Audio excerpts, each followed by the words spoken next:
Do we finally have a Reanimator deck that is going to outdo Valgavoth's Faithful and Barrowin? We're going to find out in this video, so check it out.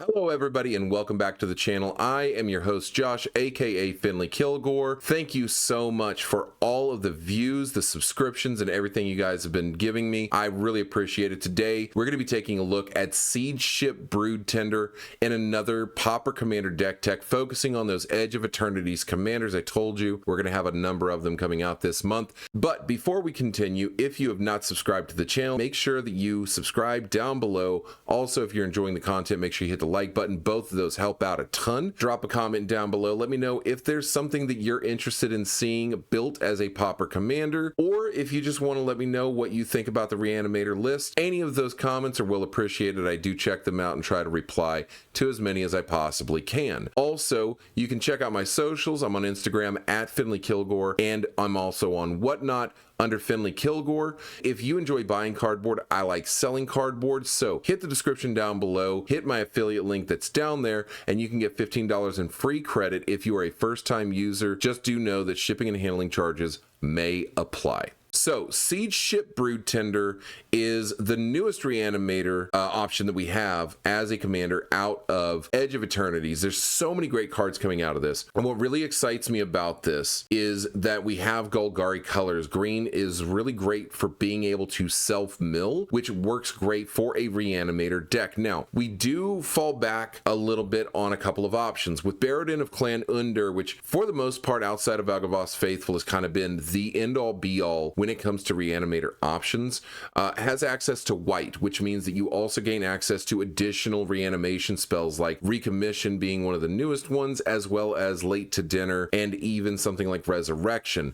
So not having access to those white versions of Reanimator spells does weaken us a little bit by playing Seedship Broodtender. However, it benefits us over Valgavoth's Faithful, because with Valgavoth's Faithful you are only in black, and it is, while it is a 1 mana creature that you can pay 4 to bring something back from the graveyard to the battlefield, it does not have a self-mill option on it, whereas Seedship Broodtender does. So let's look at the card. Whenever this creature enters, you mill 3 cards, and then you can pay 5, sacrifice this creature to return target creature or spacecraft card from your graveyard to the battlefield, activate only as a sorcery. Now, I didn't include any spacecrafts in this list because, in all honesty, outside of Pinnacle Starship, I believe that's what it's called. It's the big 7 mana starship that when it ETBs, it hits something for 10 damage.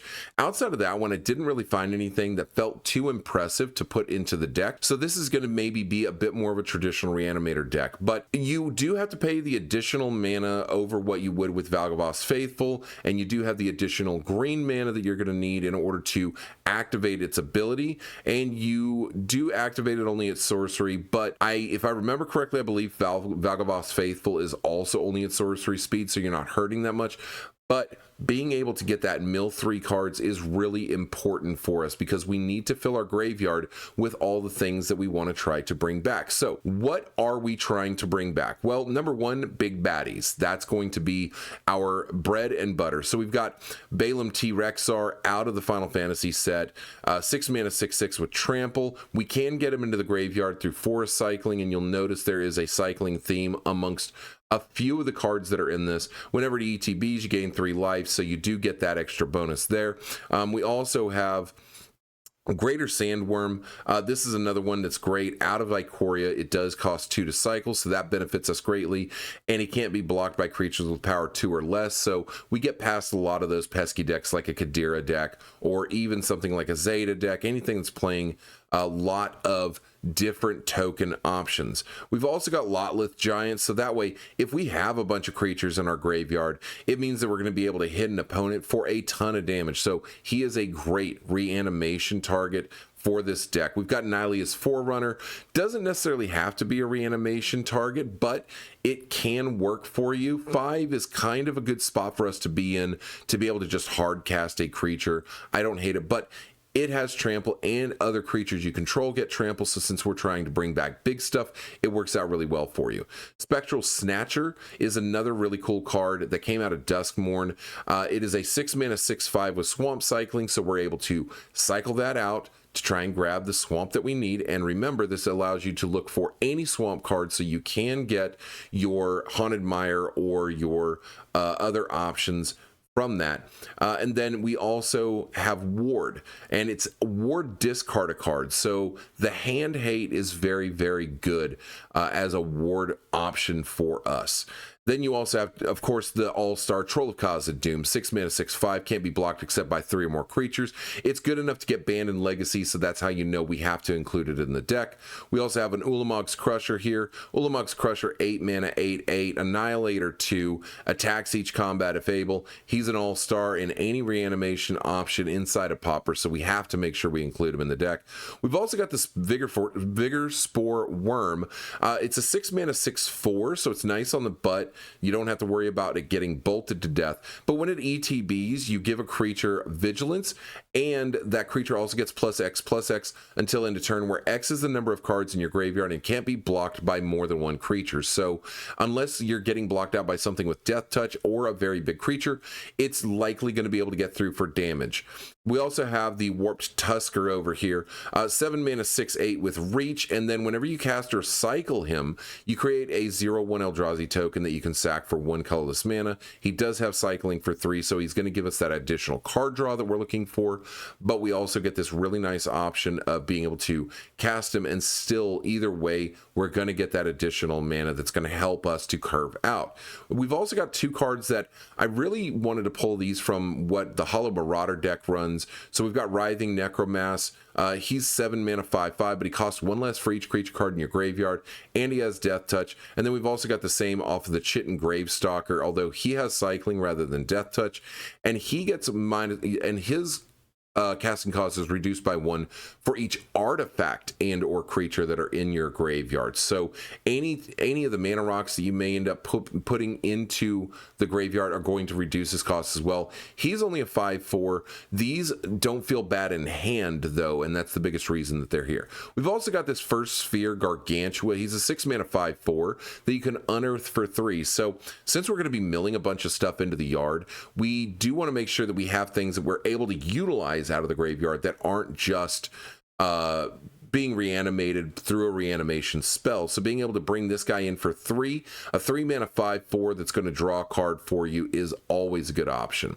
We've got a couple of other things in here that are going to help us while they're in the graveyard.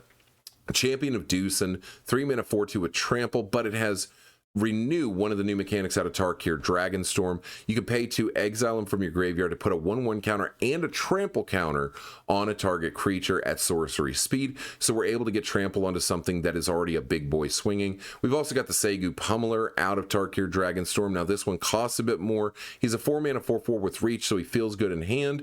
And then if he ends up dying, we can pay 5, exile him from the yard, and then he's going to put 2 1/1 counters and a reach counter on target creature at sorcery speed. So again, also very good. A couple of other payoffs that we have for having creatures and other cards in our graveyard is Gurmag Angler, one of the OG greats. You know, it says 7-mana 5/5, but we know better. He is a 1-mana 5/5 all day and all night. And then we've also got the White of Precinct 6. It's a 2-mana 1/1, gets +1/+1 for each creature card in your opponent's graveyards. It's not going to feel great for you, but if you are swinging with big boys, then the likelihood that they're going to have creatures in their graveyard is pretty damn high. So all of those are really great options for us as far as reanimation. We've got a couple of other creatures that are going to fill out the rest of what we need. We've got a Cursed Marauder, just really great, so that way we can try and make them get rid of their commander if they're in a tokens deck.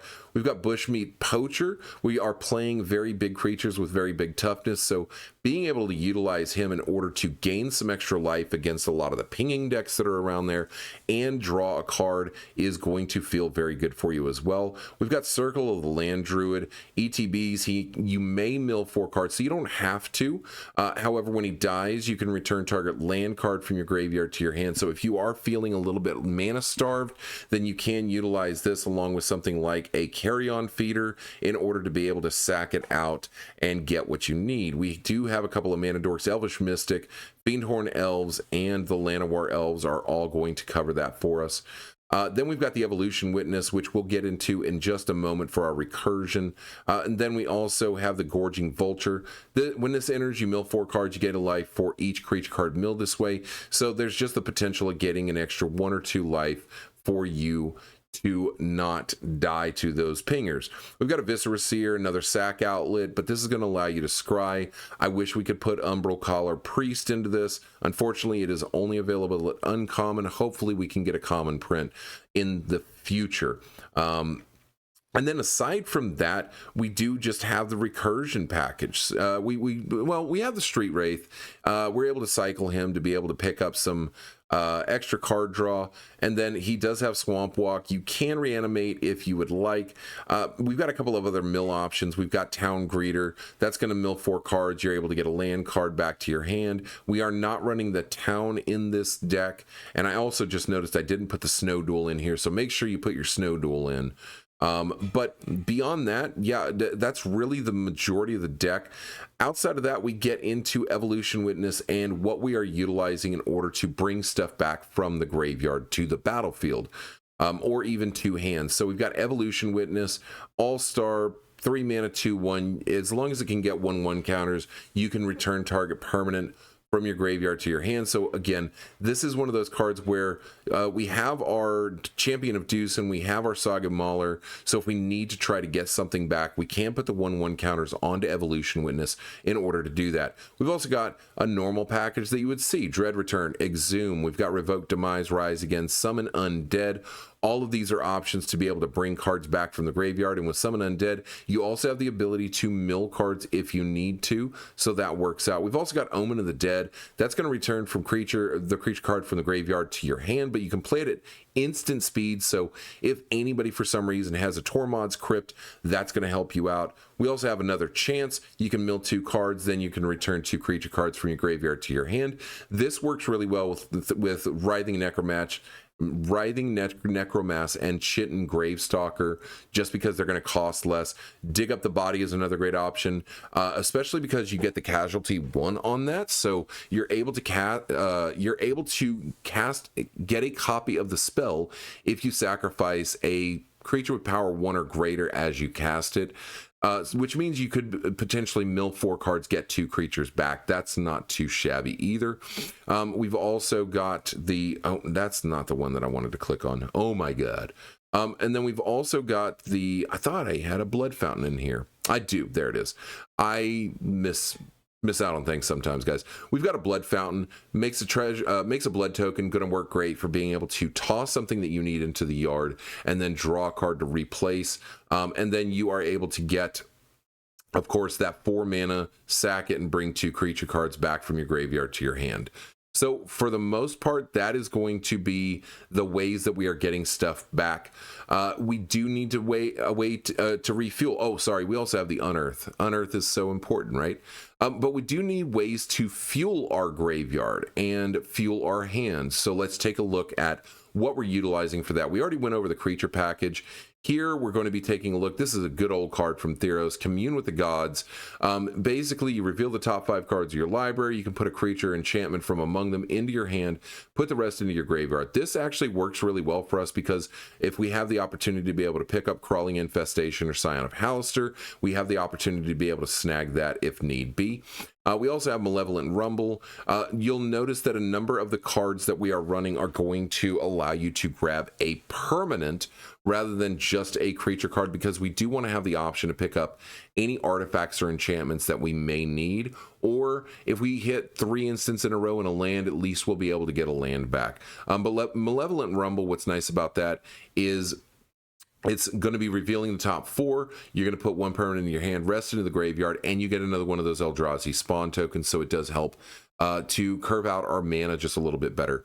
Cash Grab out of Bloomburrow, same thing, mill 4 cards, put a permanent back into your hand, and then if you control a squirrel or return to squirrel card, you make a food token. We don't have any squirrels, so you don't have to worry about that part.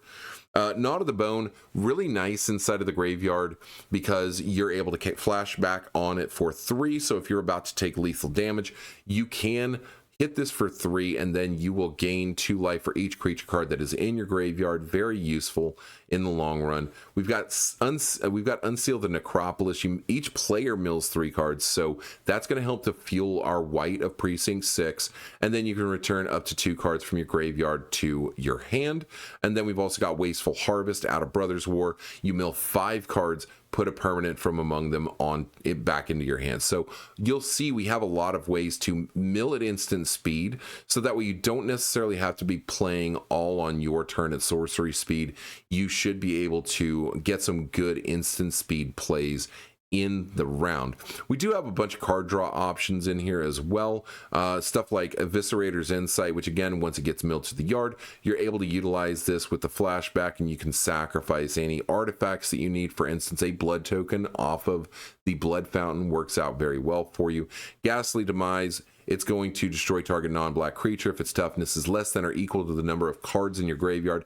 Since we are self-milling, this is going to be a great option for removal at 1 mana. Go for the Throat is a classic. We've got to have it in there. Heritage Reclamation is really good for artifact or enchantment removal. Again, upgraded Return to Nature. And then you can have that option to exile a card from a graveyard to draw a card. So even if you need to get rid of one of your own lands, you can utilize this in a really meaningful way. Overwhelming Remorse, very good. 5 mana, costs 1 less for each creature card in your graveyard to exile target creature or planeswalker. It is not impossible to get this down to just 1 mana to exile a creature. Fantastic, and at instant speed. Gotta love it. We've also got Reckoner's Bargain. Again, you can use this to sack the blood token in order to gain life equal to mana value. That part's not going to matter with the blood token, but it will allow you to draw 2 cards. And then if you've got one of your big boys and you want to sack that, you're going to be able to gain 6 life, 5 life, and then draw 2 cards. So very worthwhile. Slice from the Shadows is one that I really wanted to include in here, and I don't see a lot of people run it, and I understand why. However, when you consider that the vast majority of commanders that you see being played are usually going to be probably around 2 to 3 overall mana, 2 to 3 overall toughness, it means that this is going to be about a 3 or 4 mana spell. However, the fact that it can't be countered is so important, because the biggest drawback that we're going to have with this deck is playing against anything that's running counter magic, and we know how rampant that is. So being able to have the option to say, I'm going to kill your Malcolm, or I'm going to kill your Ley Weaver, is very, very good for us. We do have a couple of rituals in Songs of the Damned. Gain 1 mana for each creature card that's in your graveyard, as well as Dark Ritual. Just being able to mana ramp into some of these bigger dudes is going to be very good for us. And then the last bit of card draw that we've got over here is our Village Rites. 1 mana, sack a creature, draw 2 cards, also very good. Then we've got a couple of really spicy cards. So with Crawling Infestation, this is an enchantment at the beginning of your upkeep, and I know that it says over here that it is an uncommon, but I do believe this was a print in Commander Masters at common. It may have been a different set. But it is at the beginning of your upkeep. You may mill 2 cards, so it is optional. And then whenever 1 or more creature cards are put into your graveyard from anywhere during your turn, you can create a 1/1 insect token. It triggers only once each turn. But here's the thing that I really like about this, is that you are able to utilize that 1/1 in order to Eviscerator's Insight, or in order to Deadly Dispute, or in order to Village Rites, so that you can use it to draw some additional cards. Oh, by the way, I forgot to draw Skull Bomb for the reanimation. Oh my god. Yeah, so draw Skull Bomb, great artifact. You can use it just to draw a card, or you can use it to bring a creature card back from the graveyard to your hand and then draw a card. So another solid piece to reanimate with. And finally, we've also got the Scion of Halaster. What I like the most about Scion of Halaster here, commander creatures you own have, the first time you would draw a card each turn, instead look at the top 2 cards of your library, put one of them into your graveyard, the other one back on top of your library, then draw a card. So this is almost like, I don't want to say it's Sylvan Library, but it's Sylvan Library-ish. And so being able to utilize that as a way to fill our yard with something that we don't need, or fill our yard with something that we do need in there, and then being able to choose what we want for our top card, is a great option. Aside from that, we do have a number of, and we've got Feed the Swarm, because enchantment removal is important, right? Aside from that, we do have our mana rocks. We're only running, I think, 5. Arcane Signet, Felwar Stone, Golgari Signet, Mind Stone, Prismatic Lens. Very simple and easy. I'm not running Vessel of Endless Rest because I don't want creatures going back to the bottom of my library. I'd rather them going to my hand or the battlefield. And then outside of that, we are looking at 35 lands. Pretty simple, particularly because we are running at least 3 mana dorks, Ash Barrens, as well as the Baron Moor for card draw. We do have the Tranquil Thicket for card draw as well. We've got our Command Tower, Evolving Wilds, Haunted Mire, which is our dual land. And remember, like I said, you do want to include your Snow Duel in here, but it's not fully necessary. Hidden Grotto, another underrated card out of Bloomburrow. Whenever it enters, you surveil one. So it does allow us to fill our graveyard a little bit better. Terramorphic Expanse, and then of course we've got the Witch's Cottage. As long as you got 3 or more other swamps on the battlefield, it will enter untapped. And then when it enters untapped, you can have you can put target creature card from your graveyard on top of your library. So you can use this as a bit of a wombo combo with something like Witch's Cottage into a Deadly Dispute or Village Rites to be able to pick up those extra cards. And that's it. So in the playtesting that I've done with the deck, like I said, the few things that I've dealt with that have been a problem are counter spells. Anytime you cast a Dread Return, or you cast an Exhumer, you cast a Revoke Demise, there is the potential that you're going to get countered because it is the whole point of your deck. The lucky side of this is that you can also just avoid getting countered by paying 5, sacking your commander, and then bringing back the creature that you want from the graveyard to the battlefield. I've also found that there are times when, if we're not hitting those mill cards, getting stuff into the graveyard can be a little bit difficult. I would go so far as to say that if you really felt like you needed to do it, you could probably cut 1 or 2 of these higher end creatures. I would say most likely the ones I would cut would be like White of Precinct 6, because again, it's going to be dependent on your opponent's graveyard. You could possibly replace that with something more like an Enoch Wayfarer, or something that's going to be able to mill some stuff, maybe even an Elvish Rejuvenator in there. And then I would also say you could probably end up cutting something like Circle of the Land Druid. We do have a lot of recursion. It does allow you to mill some cards, but it's not going to immediately get you something back. So there's probably an option that I would say Circle of the Land Druid could go out of the deck pretty cleanly. Aside from that, I like the deck. The way that it's played in my play testing has been very, very solid. It's felt very powerful. I am getting creatures on the board pretty regularly. And even paying the commander tax like once or twice on your Seedship Broodtender doesn't feel too bad. After that, the nice thing about it is you are able to utilize something like an Unearth to be able to bring back your Seedship Broodtender to bring back one of your bigger creatures if need be. But your creatures, the ones that you're bringing back, are so big that unless somebody is playing something very specific, they're not really going to be leaving the board. I mean, yeah, if you're playing against Finn the Fangbearer, it's going to be a little difficult to attack in, but typically they want to play fairly aggressive. And if you're playing against something along the lines of a Tatyova 5 mana, the 3/3 land creatures, that can be fairly difficult as well. But for the most part, this deck feels really good. I would definitely not call this a C PDH level deck, but it is definitely one that is PDH level. So that's the build. I hope you have enjoyed the video. I hope this gave you a good idea of how to build the deck. I am Josh, aka Finley Kilgore. Make sure you hit the subscribe button. Make sure you hit the like button. Leave me a comment down below, and I will see you guys in the next video.